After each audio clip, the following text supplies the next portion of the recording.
Hello everybody and welcome back to my channel for Spooktober Day 5, in which we are doing an automatic drawing with a little bit of a voiceover as to how I actually go about doing these, why I go about doing them, and a couple of other bits and pieces, because I haven't really covered that so far this year. And I do it every year, and every year I like to kind of reflect a little bit more on what this means to me and what's happening and all that kind of stuff. So I have been much more active this year in my path. I am a pagan. I am also a practicing witch. One day that is probably going to come and bite me in the arse with how open and honest I am about these kind of things, but you know what? If that's the way I'm gonna die, that's the way I'm gonna die.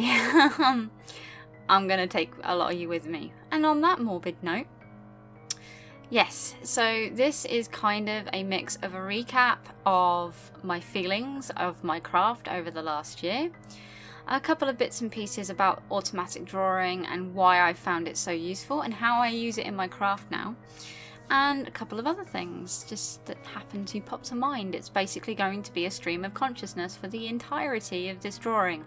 If that's not the kind of thing you like, I'm sorry, that's what this video in particular is going to be.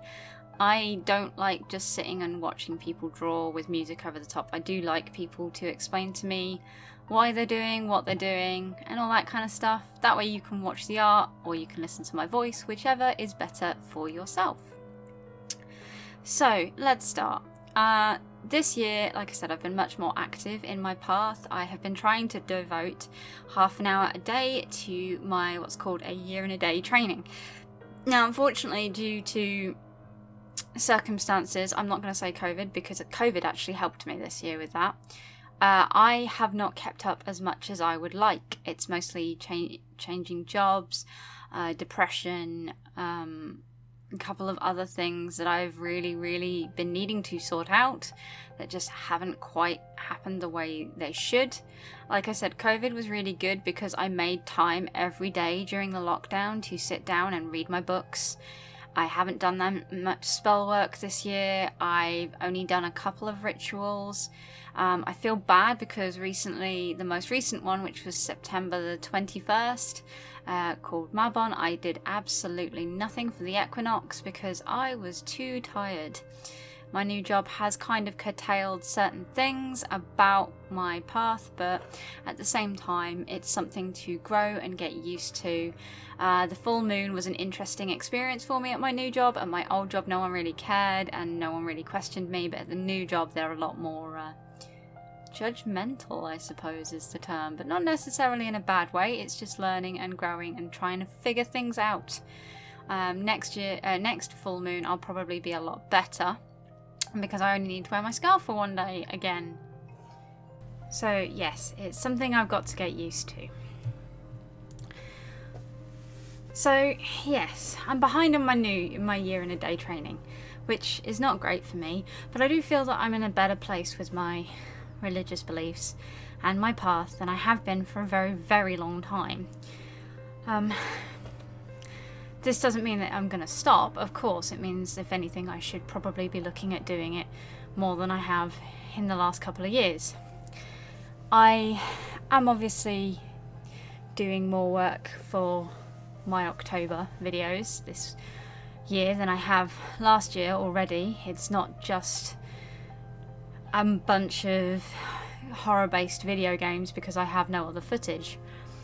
Also, I do apologise if you can hear any background noise. I have two new neighbours. The one set are really nice. The other set are not so nice and are currently shouting the house down after I've been trying to record for the last 5 minutes. Third time's the charm. So yes, long story short, this is automatic drawing, or you've probably seen me do a couple of these before, and some of you will have heard of automatic writing. Automatic writing is something where you allow your mind to go blank with a pencil in your hand and you end up coming up with words, even if they aren't words that really make too much sense when put together. Some people say that it's spiritual contact, other people say that it is your subconscious awakening and showing you what's inside of you that you need, or is along those lines, along the lines of tarot. Tarot doesn't necessarily predict the future, it allows you to read certain things about the present and how they could affect the future. It's patterns, basically, which is what automatic drawing is. You start off with a bunch of scribbles, and your brain, being the wonderful human muscle that it is, we are actually programmed to look for patterns and create patterns out of things, even if there is no pattern there.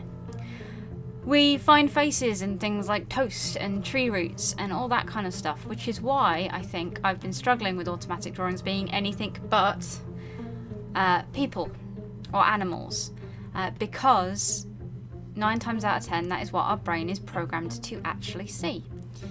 I have, however, not got it finished, but I may show you, is a background, a landscape of a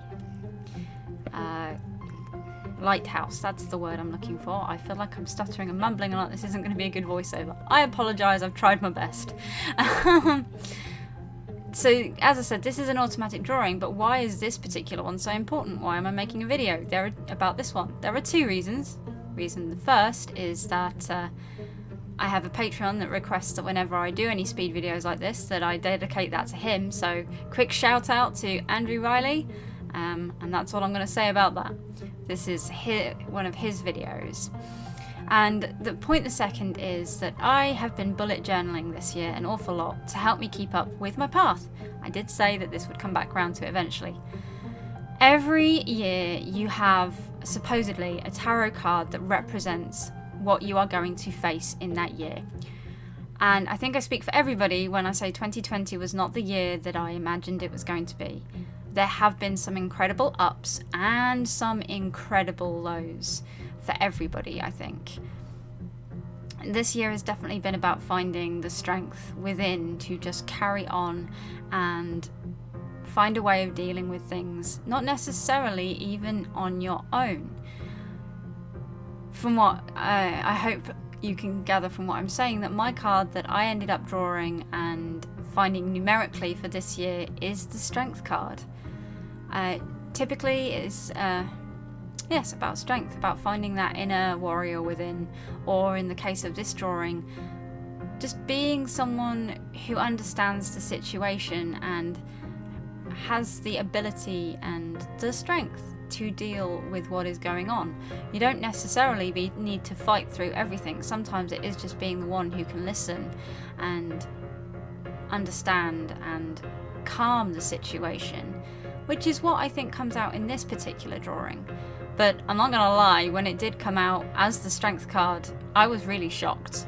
I was not looking to draw this card, or draw this card as the saying goes. I was literally just scribbling on a sheet of paper and seeing what that sheet of paper threw out at me. And in this case, it threw out the Strength card. Along the stereotypical design of the Rider-Waite card, I would like to say, but not a lot of other ones, including my current tarot deck, which I think I've shown off to you before. Anyway, I'm going to leave that here. I've witted on enough. Some of you are going to be bored of hearing my voice. If you do have any questions, please leave them down below and I will get back to you. That is what Spooktober is about. Take care, have fun, and I'll see you tomorrow for the next video. Bye!